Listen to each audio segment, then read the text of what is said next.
Kembali bersama kami dalam IDX First Session Closing. Kementerian Keuangan memastikan terus berkoordinasi untuk menyempurnakan kebijakan pengaturan cukai terhadap minuman berpemanis dalam kemasan. Kebijakan yang disebut-sebut bertujuan untuk menekan dampak negatif dari konsumsi minuman berpemanis ini rencananya akan diterapkan pemerintah mulai 2025 mendatang. Kementerian Keuangan melalui Direktorat Jenderal Bea dan Cukai serta Badan Kebijakan Fiskal terus berkoordinasi untuk menyempurnakan kebijakan pengaturan cukai terhadap minuman berpemanis dalam kemasan atau MBDK. Adapun pemerintah sendiri berencana untuk menerapkan kebijakan cukai ini mulai tahun 2025. Direktur Komunikasi dan Bimbingan Pengguna Jasa Bea Cukai Nirwala Dwi Herianto mengatakan bahwa Ditjen Bea Cukai masih terus bekerja sama untuk memfinalisasi kebijakan ini. Ia pun kembali menyampaikan tujuan kebijakan ini adalah untuk menekan dampak negatif dari konsumsi minuman berpemanis dalam kemasan dan mendorong industri untuk memproduksi minuman yang lebih sehat. Lebih lanjut, Nirwala menjelaskan bahwa penerapan cukai minuman berpemanis dalam kemasan memerlukan payung hukum, yaitu melalui peraturan pemerintah. Adapun saat ini Kementerian Keuangan sedang menunggu keputusan pemerintah untuk menyusun peraturan tersebut, baik melalui izin prakarsa dari Presiden maupun melalui program penyusunan peraturan pemerintah. Tim Liputan, IDX Channel.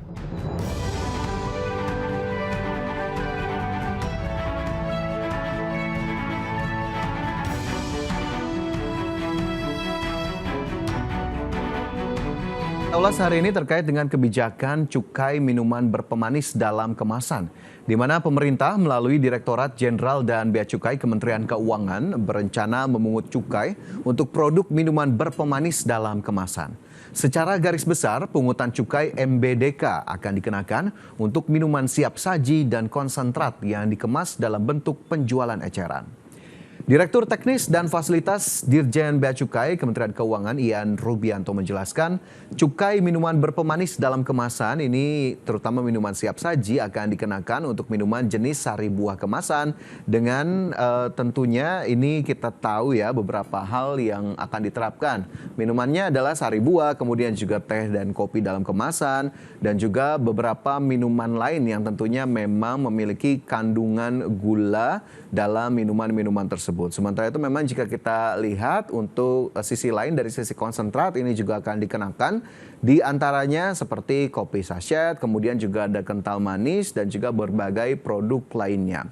Adapun minuman berpemanis dalam kemasan ini yang dikenakan cukai oleh pemerintah ini disebut-sebut bertujuan untuk menekan risiko penyakit yang ditimbulkan oleh tingkat gula yang tinggi, salah satunya diabetes begitu ya, di mana memang jika kita lihat ini ada perkembangan dari tahun ke tahun penderita diabetes di Indonesia juga mengalami peningkatan dan Indonesia juga ternyata masuk dalam 5 besar negara dengan penderita diabetes tertinggi di dunia, sehingga memang cara inilah yang dipilih oleh pemerintah untuk kemudian mengenakan pungutan cukai kepada minuman berpemanis dalam kemasan.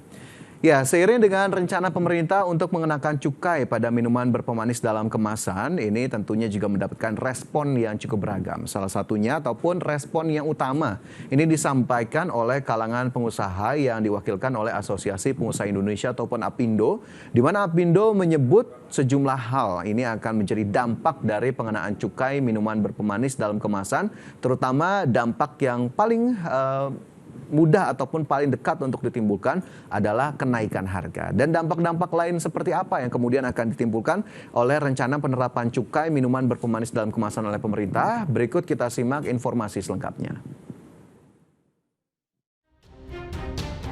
Ketua Umum Asosiasi Pengusaha Indonesia atau APindo, Sinta Kamdani menilai pengenaan cukai terhadap minuman berpemanis dalam kemasan bisa memberikan efek ganda pada ruang gerak usaha. Sinta mengatakan pengenaan cukai untuk minuman dan makanan berpemanis ini akan berdampak pada naiknya harga produk, serta penurunan daya beli akibat harga yang melambung naik.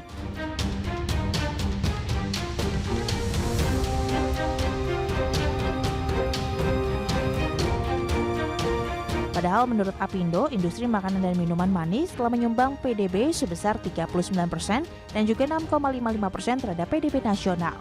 Meski demikian, Apindo pada dasarnya mengapresiasi niat baik dari regulasi tersebut. Namun memang Apindo menilai bahwa penetapan batas maksimal gula, garam, dan lemak atau GGL dalam produksi pangan olahan tak serta-merta menurunkan angka penyakit yang dipicu oleh konsumsi GGL yang berlebih, sehingga perlu dikaji lebih lanjut. Selanjutnya, Sinta Kamdani berharap untuk penyusunan aturan turunan peraturan pemerintah tersebut, pelaku usaha bisa lebih dilibatkan. Hal ini dikarenakan banyak dampak yang akan dirasakan baik pelaku usaha dan konsumen. Sinta juga mengatakan bahwa Apindo telah melakukan audiensi dengan Menteri Kesehatan Budi Gunadi Sadikin dan memberikan masukan terkait aturan tersebut. Tim Liputan, IDEX Channel. Ya, itu tadi respon yang disampaikan oleh pelaku usaha ya, di mana Ketua Umum Asosiasi Pengusaha Indonesia atau Apindo, Sinta Wijaya Kamdani juga meminta agar pemerintah bisa lebih melibatkan kelompok pengusaha dalam penyusunan aturan lanjutan soal cukai minuman berpemanis. Di mana menurutnya pengusaha memang menaruh perhatian lebih terhadap cukai minuman berpemanis dalam kemasan yang memang ini akan berdampak cukup besar begitu ya oleh kalangan ataupun kepada kalangan pelaku usaha. Pasalnya ini akan memunculkan efek pengganda ataupun multiplier effect pada ruang gerak pelaku usaha, di antaranya dalam menjalankan usaha dan juga menjangkau konsumen sebagai target market dari produknya. Selain itu, kebijakan pungutan cukai terhadap minuman berpemanis dalam kemasan ini juga disebut akan menimbulkan efek domino terhadap kegiatan ekonomi, mulai dari penurunan daya beli masyarakat, kemudian juga ancaman pemutusan hubungan kerja ataupun PHK massal. Tak hanya faktor ekonomi, Apindo juga merasa tak yakin batas maksimal kandungan gula, garam, dan lemak ataupun GGL dalam produk pangan olahan seperti yang tercantum dalam peraturan pemerintah nomor 28 tahun 2024 ini bisa langsung menurunkan angka penyakit. Sementara itu terkait dengan potensi penerimaan negara dari cukai minuman berpemanis dalam kemasan ataupun MBDK, ini Direktorat Jenderal Bea dan Cukai menyebutkan bahwa hal ini sejatinya masih dalam tahap pembahasan. Namun berdasarkan target dari penerimaan cukai yang ditetapkan dalam APBN 2024, pungutan cukai pada minuman berpemanis dalam kemasan ini diharapkan dapat menyumbang sebesar 4,4 triliun rupiah. Jadi angkanya untuk target di tahun 2024 sebetulnya sudah tercantum dalam APBN 2024. Sementara itu jika kita lihat, meski ini berpotensi menimbulkan ataupun menyebabkan penerimaan negara yang bertambah begitu ya, tapi ternyata dari sisi pemerintah, Kementerian Perindustrian ini menyatakan bahwa penerapan cukai minuman berpemanis dalam kemasan ini sendiri juga akan memberikan dampak tersendiri pada industri kecil di Indonesia. Seperti apa sebetulnya dampak yang kemungkinan akan ditimbulkan dari penerapan cukai ini? Kita simak informasinya berikut ini. Kementerian Perindustrian mengatakan pemberlakuan cukai minuman berpemanis dalam kemasan akan berdampak terhadap industri kecil dan UMKM. Direktur Jenderal Industri Agro Kemenperin, Putu Juli Ardika, mengatakan Kemenperin juga sudah melakukan analisis terkait elastisitas terhadap pemberlakuan cukai MBDK tersebut.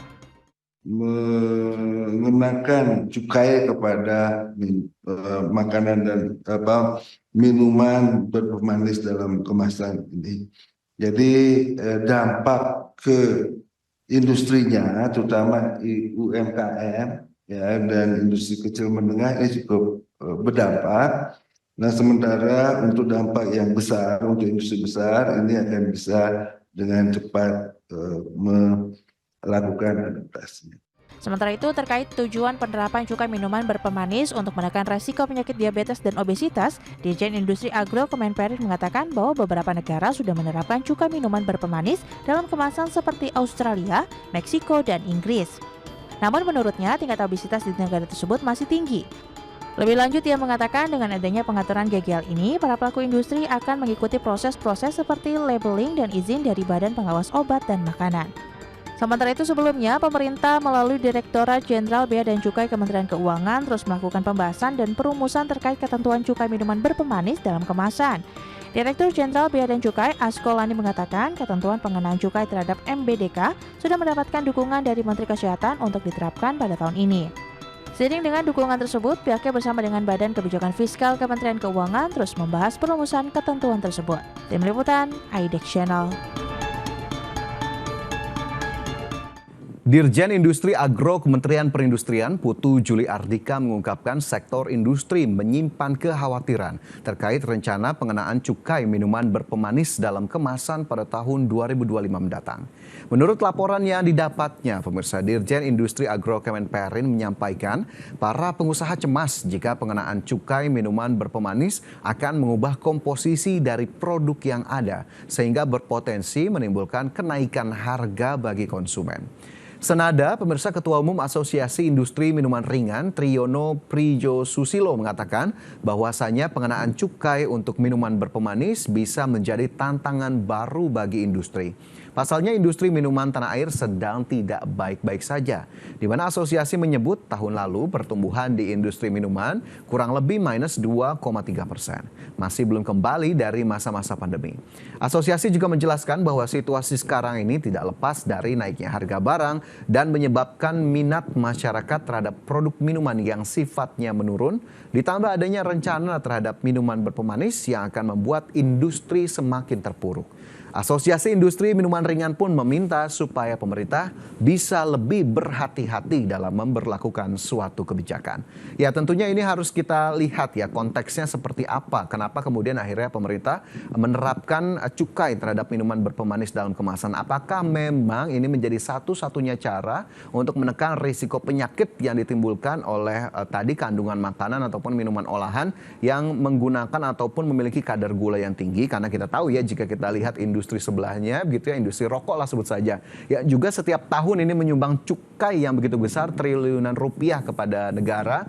Apakah kemudian angka prevalensi merokok menjadi menurun atau justru memang angka penerima negara lah yang sebetulnya dikejar dari besarnya industri tersebut, sehingga ya harus dikritisi begitu ya, dan kita harapkan juga asosiasi ataupun pelaku usaha dilibatkan sambil sekaligus edukasi yang paling penting juga harus diberikan begitu ya oleh pemerintah kepada masyarakat agar kemudian bisa bagaimana caranya menekan risiko penyakit dengan kemudian mungkin mengurangi pola hidup untuk kemudian meminum ataupun mengkonsumsi makanan atau minuman olahan dengan kadar pemanis. Dan tentunya para pelaku usaha juga harus bisa legowo begitu ya untuk kemudian bisa menampilkan sejelas-jelasnya informasi terkait manis atau tidaknya ataupun tingkat kemanisan dari produk-produk yang mereka keluarkan.